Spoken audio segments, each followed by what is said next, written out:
بسم اللہ الرحمن الرحیم الحمد للہ الذی اصطفى سیدنا و مولانا محمد المصطفى و سید الکریم امام التقى والنقى سیدنا علی مرتضی و امام الہمام سیدنا حسن المجتبی و حسین شہید کربلا وعلی آلہ و اہل بیتہ الطیبین والطاہرین و اصحابہ اجمعین اما بعد اعوذ باللہ من الشیطان الرجیم بسم اللہ الرحمن الرحیم الشعبان سحری صدق اللہ المولانا العظیم وبلغنا النبی الامین الکریم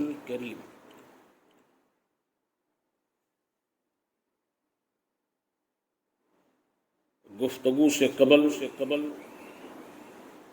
بلا شور سرابہ کیے جو جہاں ہے خلوص دل سے سکون سے بارگاہ رسول کریم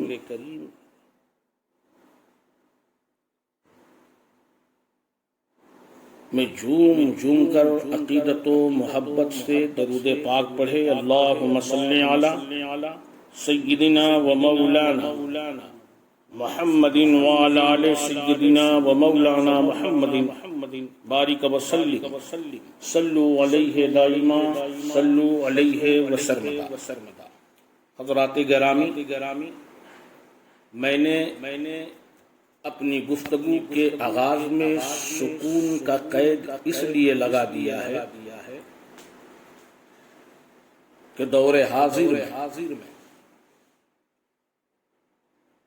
اس قسم کے کچھ نعروں نے مذہبی جلسوں میں ناسور پھیلانے کی کوشش کی ہے جس سے بڑے بوڑھے اور عظیم المرتبت شخصیتوں کے آستانوں کی تقدس کی توہین ہونے لگی ہے۔ اس لیے فقیر کے طرف سے سامعین پر یہ پابندی ہے کہ اللہ کے لیے آپ سکون سے گفتگو سنیں، نہ ہمیں نعروں کا ذوق ہے نہ ہم یہ امید لیے بیٹھے ہیں کہ آپ نعروں سے ہمارا موڈ بنائیں۔ میرے بعد بہت سارے آپ کو حلوہ خور مقررین ملیں گے جنہیں نعروں کی ضرورت ہے، آپ نعرہ لگاتے رہیں۔ بفضل ہی تعالی جتنا دیر جو کچھ ہمیں بولنا ہے کھل کر بولوں گا، اور آپ سے ہماری یہ التجا ہے کہ آپ خاموشی سے بندہ عاصی کے گفتگو کو سنیں اور دور تک اسے پھیلائیں۔ ممکن ہے کہ مولا تبارک و تعالی کسی کو ہدایت دے دے، وہی اس بندہ عاصی کے لیے نذرانہ بھی ہے اور تبلیغ بھی۔ آج کی شان نہایت ہی مقدس، محترم اور باعظمت ہے۔ یوں تو یہ مہینہ یعنی شعبان المعظم اپنے آپ میں لاجواب ہے، مغفرت اور مومنین کی ضمانت کا مہینہ ہے، اور اس مہینے میں بھی یہ شعبان کی 15 تاریخ کا کیا کہنا، آج کی شب منادی رب اکبر کے طرف سے اہل زمین کو ندا کرتا ہے کوئی مغفرت طلب کرنے والا۔ عرش نشین فرش نشینوں کے لیے رحمت کا دروازہ کھول دیتا ہے، برکتوں کا دروازہ کھول دیتا ہے۔ اے مانگنے والے مانگ، اپنے رب سے مانگ، معبود برحق سے مانگ۔ مگر صدر جلسہ نے مجھ فقیر کو عشق پر گفتگو کرنے کی فرمائش کی، غالباً موصوف نے دور حاضر کے اس جدید نعرے کو اپنے ذہن و فکر میں قید کر لیا ہے، عشق و محبت، عشق و محبت۔ آج کے مسلکی جماعت کا یہ نعرہ سیدھے سادے عوامی ذہن کو حلوہ خور مجنوں بنا کر رکھ ڈالا ہے۔ چلو یہی صحیح، اپنی استطاعت کے مطابق اس نعرے کا پوسٹ مارٹم بھی کریں گے، جو ضروری ہے، کیونکہ حلوہ خور مجنوں آج حلق تک محب صادق، عاشق حقیقی جناب اویس قرنی کا نیاز کے نام پر حلوہ تو حلق تک کھاتے ہیں مگر نعرہ کسی اور کا لگاتے ہیں۔ آپ نے حلوہ خور مجنوں کے بارے میں سنا ہوگا، تاریخ میں افسانہ نگاروں نے لیلا مجنوں کے افسانے لکھے ہیں۔ ایک مجنوں تھا جو ہائے لیلا کرنا ہی روز مرہ کی اس کی عادت تھی، مگر ایک روز اتفاق ایسا ہوا کہ لیلا کی خادمہ جب اپنے لیلا کے گھر سے باہر نکلی تو اس نے دیکھا کہ لیلا کے دروازے پر مجنوں کا اجتماع ہے۔ گھر میں واپس گئی، کنیز نے کہا، اے لیلا، ہم نے تو سنا تھا کہ دنیا میں تیرا ایک مجنوں، لیکن آج میں دیکھ رہی ہوں کہ تمہارے دروازے پر بے شمار مجنوں کا میلہ ہے، یعنی حلوہ خور مجنوں کا ریلا پیلا ہے۔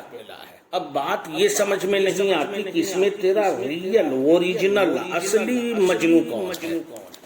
لیلا نے جب حالات کو دیکھا، سنا، سمجھا تو لیلا نے اپنی خادمہ سے کہا، میری کنیز ایک پلیٹ لاؤ، چاقو لاؤ اور اسے دسترخوان سے ڈھک کر لے جاؤ۔ اب باہر بیٹھے مجنوں سے کہنا کہ لیلا نے تمہارے لیے حلوہ بھیجا ہے، جب حلوے کے نام پر سارے مجنوں اکٹھا ہو جائیں تو اس پر سے دسترخوان ہٹا دینا اور کہنا کہ حلوہ خوروں، لیلا نے تمہارے جسم کے گوشت کا ایک ٹکڑا طلب کیا ہے۔ تم دیکھنا جتنے حلوہ خور ہوں گے وہ نکل لیں گے، لیکن جو میرا اوریجنل مجنوں ہوگا وہ اپنے جسم کے ہر حصے کا گوشت ہمیں کاٹ کر دے گا۔ حضرات گرامی، افسانہ نگاروں نے لکھا ہے ویسا ہی ہوا۔ جب کنیز نے کہا کہ لیلا نے گوشت کا ایک ٹکڑا مانگا ہے، حلوہ خور ایک ایک کر کے نکلتے چلے گئے، لیکن جو اوریجنل مجنوں تھا وہ ڈٹا رہا، کھڑا رہا۔ اس نے چاقو اٹھایا، اپنے جسم کے ایک حصے سے گوشت کا ٹکڑا کاٹا، پلیٹ میں رکھا، کہا، یہ میرے لیلا کو نذر ہے، لے کر جاؤ۔ جب خادمہ لے کر چلتی ہے تو پھر آواز دیتا ہے، ٹھہرو، ممکن ہے میرے لیلا کو یہ گوشت کا ٹکڑا پسند نہ آئے۔ دوسرے سائڈ سے گوشت کا ٹکڑا کاٹتا ہے، کہتا ہے، یہ لے جاؤ، شاید یہ انہیں پسند آ جائے۔ پھر خادمہ لے کر چلتی ہے، پھر مجنوں آواز دیتا ہے، ٹھہرو، مجھے گمان ہوتا ہے کہ کہیں میرے لیلا کو یہ حصہ بھی پسند نہ آئے۔ جسم کا تیسرا ٹکڑا کاٹتا ہے، کہتا ہے، یہ لے کر جاؤ۔ مطلب یہ ہوا کہ جو حلوہ خور تھے وہ نعرہ ہائے لیلا کا نعرہ لگاتے ہوئے حلوہ کھائے اور نکل لیے، لیکن جو اوریجنل مجنوں تھا وہ لیلا کے نام پر اپنی قربانی دیے جا رہا تھا۔ وہ یہ دیکھ رہا تھا کہ میری لیلا کتنے میں خوش ہے، تو لہذا حلوہ خور مجنوں کو بھی بے نقاب کیا جائے۔ اور صدر جلسہ نے بڑا اچھا اور صحیح موقع پر یہ موضوع دیا ہے۔ لیکن اس سے پہلے کہ میں اس موضوع پر گفتگو کروں، ہمارے لیے ضروری ہے کہ عالم اسلام پر بھی ایک تائرانہ نظر ڈالا جائے، چونکہ پوری دنیا میں ایک کوہرام بپا ہے۔ ترکی اور شام نے ایک ایسے منظر کو دیکھا ہے کہ آج بھی وہاں خوف و ہراس کی لہر ہر دل میں دوڑ رہی ہے۔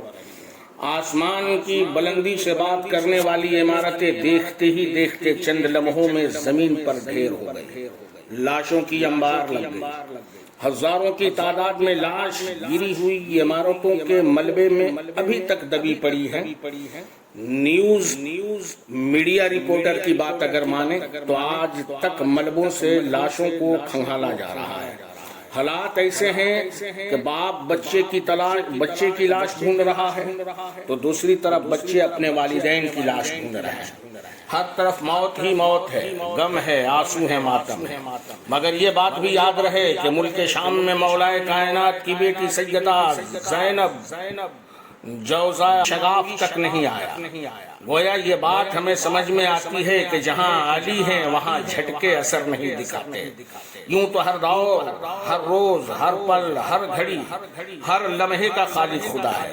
اسی بات پر ہم سارے مسلمانوں کا عقیدہ اور ایمان بھی ہے.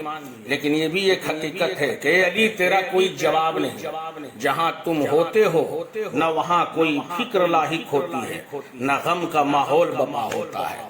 بندہ علی علی کرتا ہے، دین بڑی سکون سے کٹ جاتے ہیں. دنیا میں بسنے والی ہر قوم خواہ کس کی کنٹری میں رہتی ہو، کسی بھی مذہب کے ماننے والے، ان کی پیشانی پر حیرانی کی لکیریں صاف صاف دکھائی دے رہی ہیں.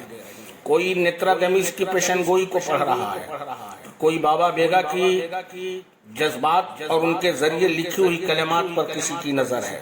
بات تو یہ ہے کہ نزول مہدی پر قیاس آرائیاں بھی شروع ہو گئی ہے. مگر ایک قوم ہماری ہے، قوم مسلم، جسے نہ خدا سے خوف ہے نہ احساس کمتری ہے. چین کی نیند سو رہی ہے یہ قوم. کہتے ہیں کہ ہم کو کوئی تباہی کا غم نہیں. میں نے کہا کہ وجہ تباہی یہی تو ہے. ہم لوگ ہیں عذاب الہی سے بے خبر، بے خبر عذاب الہی یہی تو ہے. قوم و ملت کی قیادت اور سرپرستی کی ذمہ داری علماء ملت اسلامیہ کے ہاتھوں میں ہوتا ہے. حال یہ ہے کہ خانقاہوں میں مسند نشین پیران طریقت، دارالفتہ کے مفتیان کرام محض مال و زر کے حصول میں لگے ہوئے ہیں. ممکن ہے ابو صالح کی یہ باتیں آپ کو کڑوی لگ رہی ہیں، لیکن خدا را میں چاہتا ہوں کہ جب تم نے ہمیں بلانے کا ارادہ کر لیا ہے تو اب سن بھی لو. بلکہ یہ کہا جائے تو غلط نہ ہوگا کہ خانقاہیں اور مدارس محض ادیوگ بن کر رہ گئے ہیں.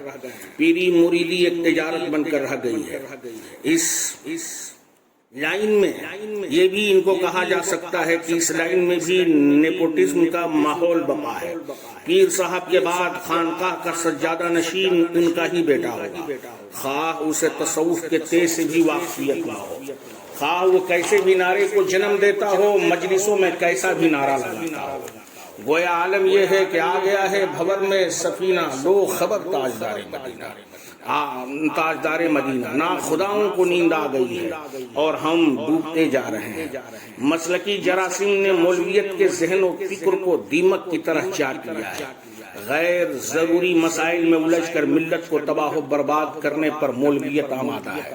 گویا جوش میں ہوش کھو بیٹھے ہیں. مسلک کے نام پر فتنہ و فساد کی اشاعت ہو رہی ہے. اسی کا نام حق رکھا جا رہا ہے، جبکہ اہل سنت والجماعت سواد اعظم کا راستہ ہے، اہل بیت اطہار کا راستہ ہے، اصحاب صفہ سے وفاداری کا راستہ ہے، اصحاب رسول سے محبت کا راستہ ہے. اپنے اسلاف کے پیروی کو اہل سنت کہتے ہیں، مگر افسوس اہل سنت کے بہانے شخصیت پرستی کا کام ہو رہا ہے. ان مسلکی مولویوں کی ننگی ناچ اجمیر القدس میں دیکھا گیا، جسے رہتی دنیا تک کوئی سنی صحیح العقیدہ مسلمان شاید ہی بھول پائے گا. عبد الرحمن ابن ملجم کی طرح رات کے تیسرے پہر میں، جس طرح ابن ملجم نے کوفے کی جامع مسجد میں تیسرے پہر میں داخل ہو کر عین سجدے کی حالت میں بوقت فجر مولائے کائنات کو شہید کر ڈالا، ٹھیک اسی طرح مسلکی مولویوں نے رات کے تیسرے پہر میں شاہ جہانی مسجد درگاہ معلیٰ اجمیر القدس میں داخل ہو کر بوقت فجر آستان عالیہ کے تقدس کو پامال کیا. بات صرف اتنی تھی کہ یا نبی سلام علیک کے سوا کوئی سلام نہ پڑھا جائے، غریب نواز کے سوا کسی اور کا نعرہ نہ لگایا جائے، کیونکہ آقاؤں کی بارگاہ میں غلاموں کے نعرے بلند نہیں کیے جاتے. اگر نعرہ ہی لگانا تھا تو غوث اعظم کا نعرہ لگایا جائے، اگر نعرہ لگانا ہے تو سیدنا خواجہ عثمان ہرونی کا نعرہ لگایا جائے، نعرہ لگانا ہے تو غریب نواز کے آبا و اجداد کا نعرہ لگایا جائے، علی علی کیا جائے، حسن حسن کیا جائے، حسین حسین کیا جائے، زین العابدین کا نعرہ لگایا جائے، صاحب صدق و صفا سیدنا امام جعفر صادق کا نعرہ لگایا جائے، امام باقر کا نعرہ لگایا جائے. مطلب یہ کہ غریب نواز کے بڑے بزرگوں کا نعرہ لگایا جائے.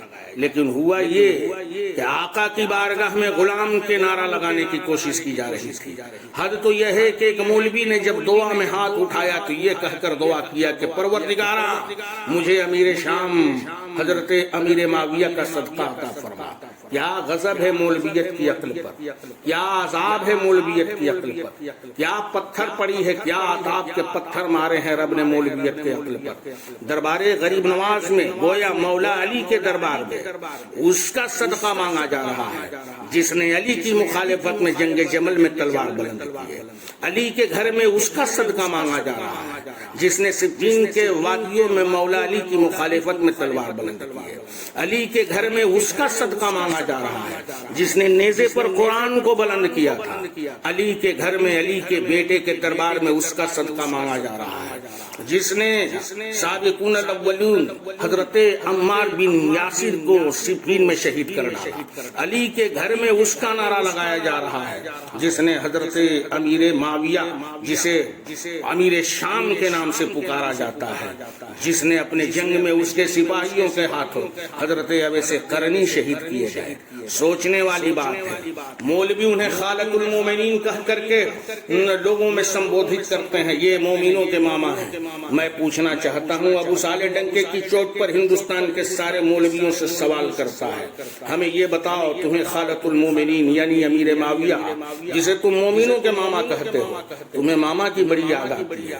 مولویوں غیرت سے جواب دو، کبھی رسول کریم کے بابا کی یاد تجھے آئی کہ نہیں؟ رسول کریم کے چچا کی یاد تجھے آتی ہے کہ نہیں؟ رسول کریم کے دادا حضرت عبد المطلب کی یاد تجھے نہیں آتی ہے؟ کیا راز ہے وہ، کیا سیاست ہے تیری، کیا پالیسی ہے کہ تمہیں خانواد بنو امیہ کا ہر فرد یاد ہے لیکن خاندان بنو ہاشم سے کسی کی تجھے یاد نہیں آتی؟ ہمیں بتاؤ کلمہ تم نے حضرت عبد المطلب کے پوتے سے لی ہے یا خاندان بنو امیہ سے لی ہے؟ ہمیں بتاؤ تم نے اسلام علی مرتضیٰ سے لیا ہے یا خانواد بنو امیہ سے لیا ہے؟ ہمیں بتاؤ اسلام تم نے حضرت امام حسن کی شہادت سے لی ہے یا کسی کی سیاست سے لی ہے؟ ہمیں بتاؤ اسلام تجھے کربلا کے مقدس وادیوں سے علی اصغر کی قربانی سے ملی ہے، اکبر کی قربانی سے ملی ہے، قاسم کی قربانی سے ملی ہے، امام حسین کی قربانی سے ملی ہے، زینب کے بلکنے سے لی ہے، سکینہ کے سسکنے سے لی ہے یا کسی سیاسی امیر سے لیا ہے؟ توبہ توبہ آج کی مولویت پر۔ سنو ہم علی والے ہیں، ہم جب چلتے ہیں تو علی علی، بولتے ہیں تو علی علی، کھاتے ہیں تو علی علی، سوتے ہیں تو علی علی، اور اس میں وجہ بھی یہ ہے کہ فرمان رسول کے رسول الثقلین پر ہماری نظر ہے۔ اے لوگو اگر تم چاہتے ہو کہ حق کے متلاسی بنو، یہ مت دیکھو کہ حق کدھر ہے، صرف یہ دیکھنا میرا علی کدھر ہے۔ جدھر جدھر علی ہوں گے ادھر ادھر حق ہوگا، اس لیے تم نعرہ لاکھ لگاؤ لیکن ہم تو نعرہ علی کا ہی لگائیں گے۔ اور اجمیر القدس کے تقدس کو پامال کرنے والے کان کھول کر کے سنو، اجمیر کے الف میں اللہ کا جلوہ ہے، اجمیر کے جیم میں جنت کا نقشہ ہے، اجمیر کے یا میں یاد الہی کا سبق ہے، اجمیر کے رے میں رحمت الہی کی دلہن ہے۔ اجمیر القدس کو مولویوں کے ہجوم نے نہیں مولائے کائنات کے تصرف نے بنایا ہے۔ تم نے اس کے تقدس کو پامال کر کے مسلمانوں کو یہ ذہن دی ہے کہ ہم آج بھی امیر شام کے حواری ہیں، ہم آج بھی یزید کے حواری ہیں، ہم وہی کرتے ہیں جس سے امیر شام راضی ہو، تم وہ نہیں کرتے جس سے مولا علی راضی ہوں۔ لیکن الحمدللہ ہم دیوانگان بارگاہ چیشت ہیں، ہم وہی کرتے ہیں جس سے میرا مولا راضی ہو، اللہ کے رسول راضی ہو، ائمہ اہل بیت راضی ہو، اصحاب راضی ہو، میرا اللہ راضی ہو۔ کیونکہ ہمیں معلوم ہے کہ دین کوئی چیز نہیں، دین اہل بیت کی وفاداری کا نام ہے، دین اصحاب کی وفاداری کا نام ہے، مصطفیٰ کی غلامی امامت کی سند ہے، علی سے لڑنا بغاوت کی دلیل ہے۔ اس لیے علی علی کرو، غلط روی سے منازل کا توف بڑھتا ہے، مسافروں روی سے کارواں بدل ڈالو۔ حضرات کرام، آمدن در مطلب عشق، عشق و محبت، عشق و محبت، اعلیٰ حضرت، اعلیٰ حضرت، اس نعرے سے مجھے کوئی اختلاف نہیں، یقیناً نعرہ لگاؤ، ہر عاشق کو حق ہے اپنے معشوق کا نعرہ لگانا۔ یہ اور بات ہے کہ اپنی اپنی مقدر ہے، ہم اگر عشق کرتے ہیں تو مدینے تک پہنچے، یہ تمہارا عشق ہے جو انڈیا میں ہی گھوم پھر کر کے رہ گیا۔ ہم جب عشق میں تڑپتے ہیں تو کربلا جاتے ہیں، یہ تیرا مقدر ہے، جب تو چلتا ہے تو کہیں اور جاتا ہے۔ لیکن ابو صالح چاہتا ہے کاش عشق و محبت کے اس نعرے کا پوسٹ مارٹم کر دیا جائے۔ سنو، دل اگر کسی کے جانب مائل ہو جائے تو اسے محبت کہا جاتا ہے، اور یہی محبت اگر شدت کی راہ اختیار کر لے تو عشق کہلاتی ہے۔ میرے دوستو، عشق دو طرح کا ہوتا ہے، ایک مجازی یعنی انسانوں کا انسان سے عشق، اور ایک حقیقی یعنی محبت خدا و مصطفیٰ اجزل صلی اللہ علیہ وسلم کا عشق۔ اس کے مجازی اکثر راہ دوزخ کی طرف لے جاتا ہے، وہ شیری فرہاد کا عشق ہے، لیلا مجنوں کا عشق ہے، رومیوں کا عشق ہے، گلیوں میں پھرنے والے ان مجنوؤں کا عشق ہے جو 3 لفظوں میں سمٹ کر رہ جاتا ہے، آئی لو یو، میں تم سے پیار کرتا ہوں، تو یو، وہ تم سے پیار کرتی ہے۔ آوارگی اس عشق میں ہے، آوارگی ہریانیت اس عشق میں ہے، لیکن عشق حقیقی کا معاملہ یہ ہے کہ جس کے سینے میں عشق حقیقی کی آگ لگ جاتی ہے وہ تباہ و برباد نہیں ہوتا بلکہ شاد و آباد ہو جاتا ہے۔ عشق حقیقی میں بڑی قوت ہے، یہ کبھی سخت طوفان کا سامنا کرتا ہے تو کبھی فرعون کا مقابلہ کرتا ہے۔ وہ عشق حقیقی کا طوفان تھا جو سنجر سے چلے معین الدین کے سینے میں لگی ہوئی تھی، جب آیا تو کسی راجا سے نہیں بلکہ پرتھوی راج سے مقابلہ کیا، اپنے تقوی کی زور سے مقابلہ کیا، اپنے خون کی زور سے مقابلہ کیا، کیونکہ غریب نواز جب سنجر کی وادیوں سے ہند کی گھاٹیوں میں اترے تھے تو تنہا نہیں تھے، وہ چل رہے تھے، علی مرتضیٰ کی حمایت ان کے ساتھ چل رہی تھی، ان کے ساتھ مولویوں کی ٹولی نہیں، امام حسن مجتبیٰ کی صداقت تھی، ان کے ساتھ شہید کربلا کی شہادت تھی، ان میں زور تھا، وہ زور جماعت کی زور نہیں تھی، فاطمۃ الزہرا کی رحمت اور ان کی چادر کی طہارت کی زور تھی۔ یہ عشق حقیقی ہے۔ عشق حقیقی جب میدان میں آتی ہے تو ابراہیم بن کر یہ کہتے ہوئے آگ میں کود جاتی ہے کہ بے خطر کود پڑا آتش نمرود میں عشق، عقل ہے محو تماشائے لب بام۔ اس کے حقیقی سے مراد اللہ اور اس کے رسول کا عشق ہے۔ جس کے سینے میں یہ عشق کی آگ لگی ہو، یاد رکھو وہ ٹولی کا محتاج نہیں ہوتا۔ جس کے سینے میں عشق حقیقی کی آگ لگی ہو، یاد رکھو وہ گروپ کا محتاج نہیں ہوتا، وہ ایسا ہوتا ہے کہ جب چلتا ہے تو رحمت الہی اس پر صاحبہ بن کر کے سایہ فگن ہوتی ہے۔ عشق بتاؤں میں تمہیں، تم نعرہ لگاتے ہو عشق و محبت، عشق و محبت، ہمیں بتاؤ اس زمانے کا یا اس زمانے نے صدیوں کا کروٹ بدلا، کون ہے وہ جو حضرت عمار سے زیادہ عشق کرتا ہو؟ کون ہے وہ جو حضرت ابوبکر سے زیادہ عشق کیا ہو؟ کون ہے وہ جو فاروق اعظم سے زیادہ عشق کیا ہو؟ کون ہے وہ جو عثمان سے زیادہ عشق کیا ہو؟ کون ہے وہ جو علی مرتضیٰ سے زیادہ عشق کیا ہو؟ ارے علی کا عشق کا عالم یہ تھا کہ طلبہ ناز میں اگر کسی میدان کارزار کا ایک تیر چبھ جائے، پیروں میں ورم آ جائے، نکالنا مشکل ہو، اہل صحابہ اہل رائے بیٹھ کر متفقہ طور سے یہ فیصلہ کریں کہ علی کے جسم میں چبھے ہوئے اس تیر کو نکالنا بڑا مشکل ہے۔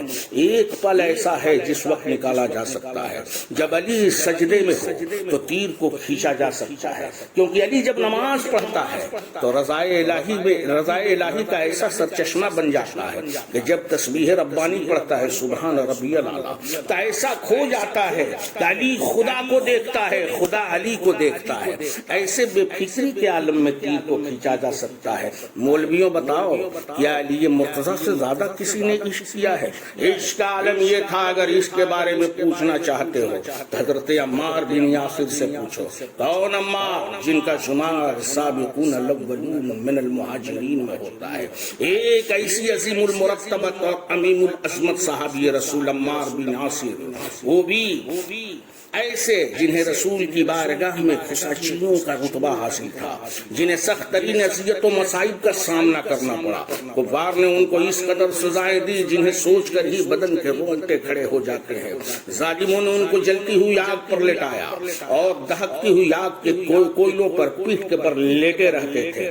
جب کوئی رسول اللہ صلی اللہ علیہ وسلم کے پاس سے گزرتا اور آپ علیہ السلام جب ادھر سے گزرتے تو عمار دیکھ کر پکارتے، یا رسول اللہ، آپ کے غم الفت میں عمار کا یہ جینا یہی بہترین زندگی ہے۔ کیا تم عمار سے زیادہ عشق کرتے ہو؟ جب رسول الثقلین اپنے اس عاشق صادق کو دیکھتے تھے تو ٹھہر جاتے تھے اور کہتے تھے رب اکبر کی بارگاہ میں التجا کرتے تھے، یا ناروں کنی بردم وسلام علی ابراہیم، اے آگ ابراہیم کی طرح میرے عمار پر ٹھنڈی ہو جائے۔ اے لوگوں، عمار کے عشق و محبت کو دیکھو، جس نے زندگی کو داؤ پر لگا دیا عشق مصطفیٰ میں، جس نے اپنے آپ کو انگار کے لہکتے ہوئے آبلوں پر سویا عشق مصطفیٰ میں۔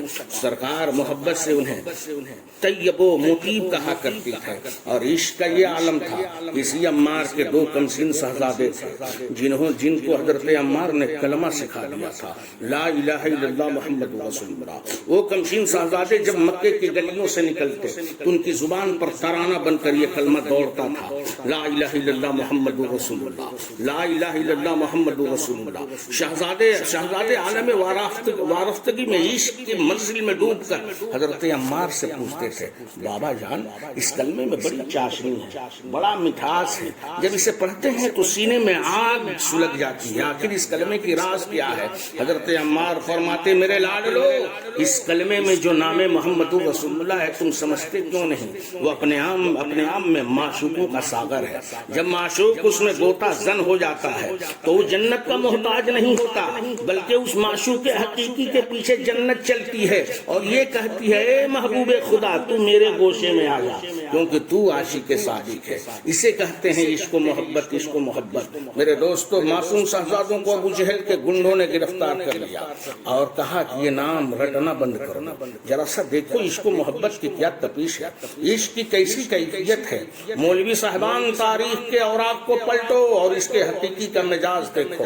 بچوں کا سر قلم ہو جاتا ہے، عمار کے سامنے بچوں کا سر رکھا جاتا ہے، اے عمار تیرے لاڈلوں کا سر ہے۔ عمار سر دیکھتے ہیں، اپنے بچوں کا سر دیکھتے ہیں، لاڈلوں کا سر دیکھتے ہیں، پیشانی کو بوسہ دیتے ہیں۔ نہ حیرت ہے، نہ غم ہے، نہ فکر ہے، بلکہ عمار دیکھنے کے بعد بارگاہ خدا میں سجدہ ریز ہو جاتے ہیں اور کائنات کو درس دیتے ہیں، اے نعرہ لگانے والوں، اگر عاشق بننا ہے تو عمار کی طرح بنو۔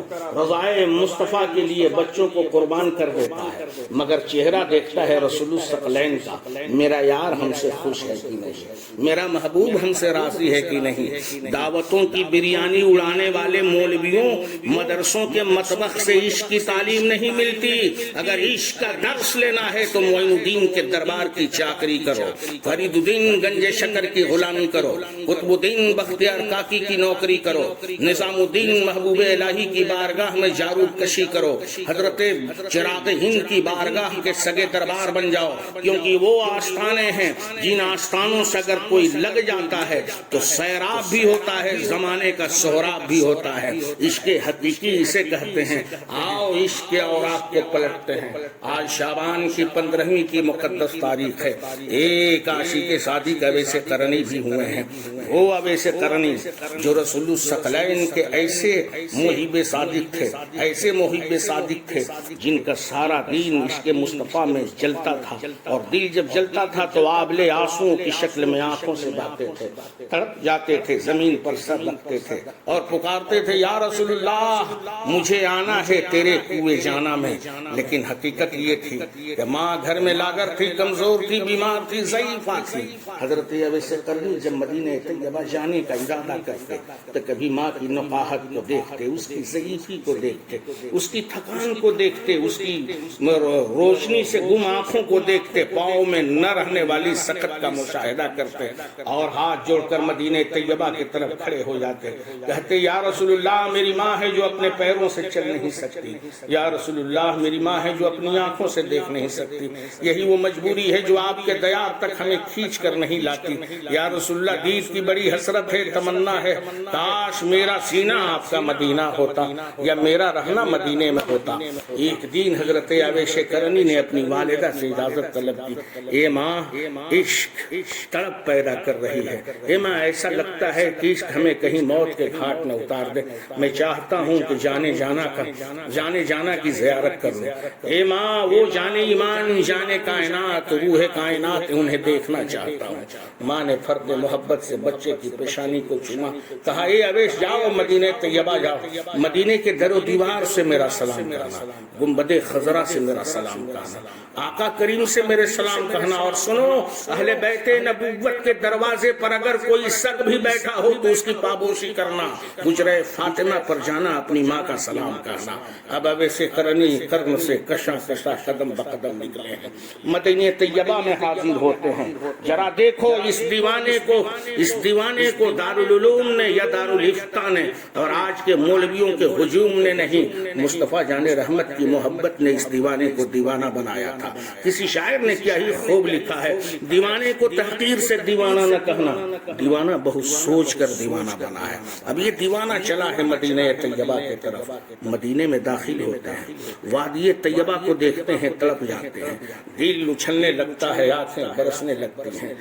مسجد نبوی کے دروازے پر کھڑے ہیں، کشان فاطمہ کے دہلیز کو چومتے ہیں اور پوچھتے ہیں کہ رسول الثقلین کا میں خادم ہوں، ملنے کے لیے آیا ہوں۔ حضرت عائشہ صدیقہ گھر سے باہر آتی ہیں اور فرماتی ہیں اے دیوانہ تو کون ہے؟ کہا میں کرن سے آیا ہوں، نبی سے ملنے کے لیے آیا ہوں۔ عائشہ نے کہا وہ تو تبلیغ دین کے خاطر مسجد کے طرف گئے ہیں۔ حضرت اویس کہتے ہیں اے ماں مجھے ڈر ہے کہ کہیں ایسا نہ ہو یہاں تاخیر ہو جائے اور میری والدہ ذوق و نقاہت کے سبب کرن میں انتقال کر جائے، جب آقا کریم آئیں گے تو ان سے میرا سلام کہنا۔ اب ذرا دیکھو مدینہ طیبہ سے سرکار اویس قرنی نکل رہے ہیں، ادھر آقا کریم کی سواری حجرہ طیبہ کی طرف آ رہی ہے، دروازے پر دستک دیتے ہیں، حضرت عائشہ باہر آتی ہیں، اللہ کے رسول پوچھتے ہیں اے عائشہ یہ بتا میرے جانے کے بعد کیا کوئی آیا تھا؟ حضرت عائشہ عرض کرتی یا رسول اللہ ایک شخص آیا تھا جس کے بال بکھرے ہوئے تھے، گرد آلودہ چہرہ تھا، عجیب و غریب ڈھنگ سے امامے باندھ رکھے تھے، نہ کپڑوں کا ہوش تھا نہ چلنے کا کوئی ہوش تھا، جب چلتا تھا تو قدم لڑکھڑاتے تھے، لب ہلتا تھا، آنکھیں برستی تھی، زبان پر یا رسول اللہ کے ترانے تھے۔ اللہ کے رسول کی آنکھیں بھی فرط محبت سے اشکبار ہو جاتی ہیں۔ اے نبی مقدس کے غلام اویس تیری غلامی کو سلام، تیرے عشق پر امام مدینہ کو رونا آیا، ایسا عاشق صادق۔ اللہ کے رسول نے فرمایا اے عائشہ تجھے معلوم ہے وہ کون تھا؟ وہ میرا عاشق اویس قرنی تھا۔ اللہ کے رسول نے فرمایا وہ میرا عاشق تھا، ہم بتا دینا چاہتے ہیں کہ اویس قرنی تیرے عشق کو سلام، تو ایسا محب صادق ہے کہ تو عاشق ہے، دفتر مصطفیٰ میں تیرا نام نوٹ ہے۔ محبوب خدا نے فرمایا وہ میرا عاشق ہے۔ ایسے عاشقوں کا نعرہ کیوں نہیں لگاتے؟ لگانا ہے تو نعرہ لگاؤ، عشق و محبت، عشق و محبت، آل محمد آل محمد، عشق و محبت، عشق و محبت، علی حیدر علی حیدر، عشق و محبت، عشق و محبت، حسن مجتبی حسن مجتبی، عشق و محبت، عشق و محبت، حسین شہید کربلا حسین شہید کربلا۔ عشق کے مینارے یہ ہیں جنہوں نے اپنا تن لٹایا عشق مصطفیٰ میں، دھن لٹایا عشق مصطفیٰ میں۔ آوادی عشق سے ایک ایک نام تمہیں میں چھاٹ چھاٹ کر دکھاتا جاؤں۔ سنو عشق، ایسا عشق، ذرا سا دیکھو، 6 مہینے کا ایک 6 مہینے کا شیرخوار بچہ ہے، کربلا کی وادی ہے، جھولے میں سو رہا ہے، تیروں کی بارش ہو رہی ہے، باپ میدان کارزار میں لڑ رہا ہے، کہیں حضرت قاسم کی کٹی ہوئی چھاتیوں کو اٹھاتا ہے، کبھی حضرت علی اکبر کے کٹے ہوئے بازو کو اٹھاتا ہے، کہیں بلکتی ہوئی سکینہ کو صبر کی تلقین کرتا ہے۔ ایسا عاشق صادق جو عشق الہی میں ایسا گم ہے کہ نہ سکینہ کی طرف دیکھ رہا ہے، نہ ام رباب کا بلکنا دیکھ رہا ہے، نہ قاسم کی کٹتی ہوئی جوانی سے آنکھیں اشکبار ہیں، نہ علی اکبر کے چھیدے ہوئے سینہ کو دیکھ کر غم میں ڈوبا ہے، ہر پل آسمان کی طرف دیکھتا ہے، کبھی مدینہ طیبہ کی طرف دیکھتا ہے۔ میں نے پوچھا اے امام تم انسان کامل ہو اور تم سے بڑا انسان کامل کون ہو سکتا ہے؟ محسن انسانیت کے دامن میں تمہاری پرورش ہوئی ہے، تم اس کے شہزادے ہو جس کی ولادت گاہ کعبہ ہے، مومنوں کا قبلہ کعبہ ہے، علی کعبے کا کعبہ ہے، تم اس کے لاڈلے ہو، تمہاری ماں وہ جس کے قدموں پر صداقت و طہارت ناز کرے۔ اے امام تم انسان کامل ہو، اکبر کٹ رہے ہیں کیا تمہیں تکلیف نہیں ہوتی؟ علی اصغر تڑپ رہے ہیں کیا تجھے تکلیف نہیں ہوتی؟ اے امام قاسم بن حسن کی جوانی لوٹ گئی کیا تمہیں تکلیف نہیں ہوتی؟ امام نے جواب دیا سنو سنو، قاسم کا خالق خدا ہے، علی اکبر کا خالق خدا ہے، علی اصغر کا خالق خدا ہے، ہم ان کا حسن کیا دیکھیں، ہماری نظروں میں جلوہ خدا ہے، ہم سے اور خدا سے عشق کا ایک ایسا سودا ہے کہ جان کٹتی ہے لیکن میں رضائے الہی میں گم ہوں، جان لٹ رہی ہے مگر میں رضائے الہی میں گم ہوں، حلوہ خور مولویوں نعرہ صحیح ہے لیکن صحیح جگہ پر تم نے لگایا نہیں ہے۔ امام احمد رضا خان فاضل بریلوی وہ خود ہی ایک ایسے صادق ہیں کہ جب غریب نواز کی طرف ان کی نظر اٹھتی ہے تو عشق کی منزلوں میں ڈوب کر وہ پکارتے ہیں کہ میں تو ایسے آقاؤں کا بندہ ہوں کہ رضا بول بالے ہیں میرے سرکاروں سے، وہ غلام ہیں غریب نواز کے۔ ارے ان کی غلامی کا عالم یہ تھا کہ جب اجمیر القدس کے وادیوں میں قدم رکھتے تو بلند دروازے کے کونے میں کھڑے ہو جاتے، خدامان اجمیر کہتے رضا اندر آؤ، لیکن ان کی عقیدت بولتی نہیں یہ دربار کسی ملے کی نہیں، یہ دربار مولا کی دربار ہے، ہماری کیا وقات کہ میں ان کے سامنے جا سکوں۔ باہر دروازے پر کھڑے ہو کر حاضری لگاتے اور کہتے غریب نواز ہم آپ کے سگے دربار ہیں، کتوں کا ٹھکانہ گھر میں نہیں دروازے پر ہوتا ہے، دیکھو تمہارا احمد رضا تیرے دروازے پر کھڑا ہے، نام احمد رضا کا لیتے ہو، اجمیر القدس کی تقدس کو پامال کرتے ہو، جس کا نظریہ یہ تھا کہ کوئی کیوں پوچھے تیری بات رضا تجھ سے کتے ہزار پھرتے ہیں، وہ امام احمد رضا جس کا نظریہ ایسا ہو جو جائے اس دنیا سے تو اس طرح جائے اور یہ کہتا ہوا جائے کہ جب میری قبر کو کھودی جائے تو اس قدر گہری کر دی جائے کہ جب فرشتے کلام کرنے کے لیے آئیں اور جب ان کے ساتھ آقا کریم ہو تو انہیں دیکھ کر میں یہ کہوں کہ مجھ سے خدمت کی کرسی کہے ہاں رضا۔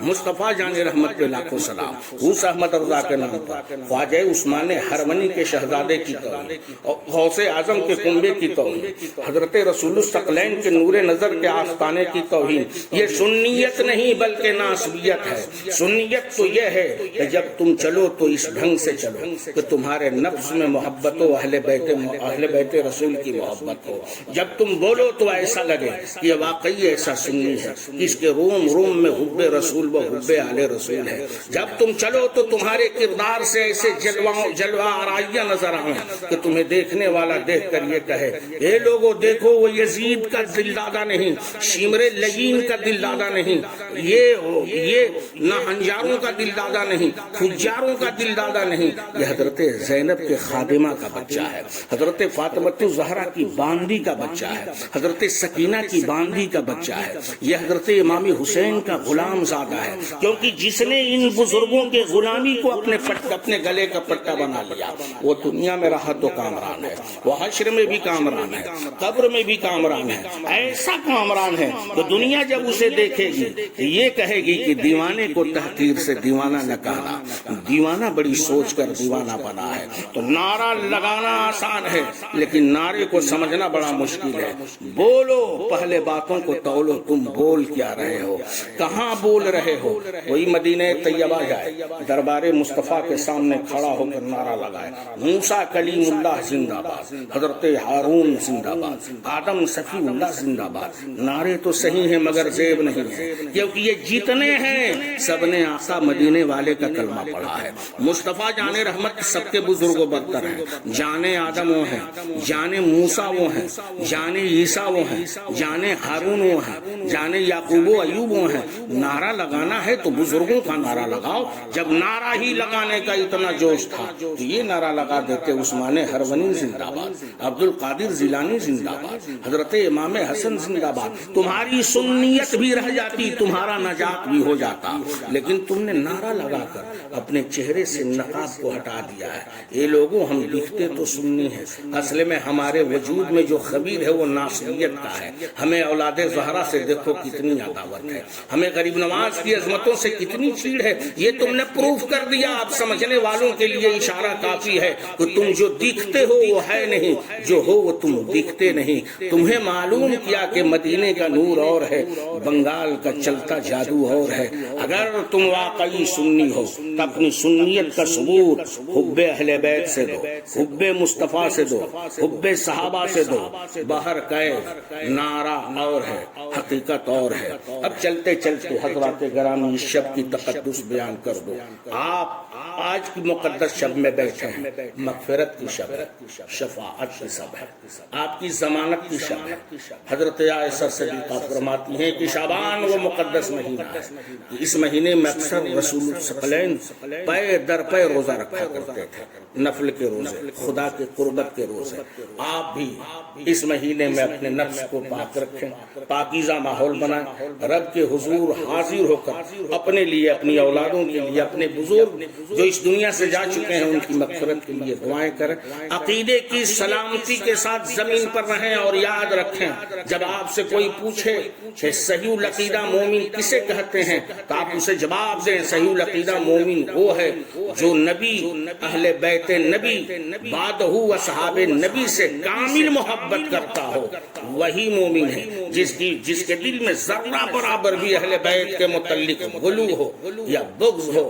خدا کی قسم ایسا شخص نہ کل مومن تھا، نہ آج مومن ہے، نہ کبھی مومن رہے گا، کیونکہ غلام کی حد یہ ہے کہ وہ دروازے تک ہے، اہل بیت کی حد یہ ہے کہ وہ عطوس پیمبر میں ہے۔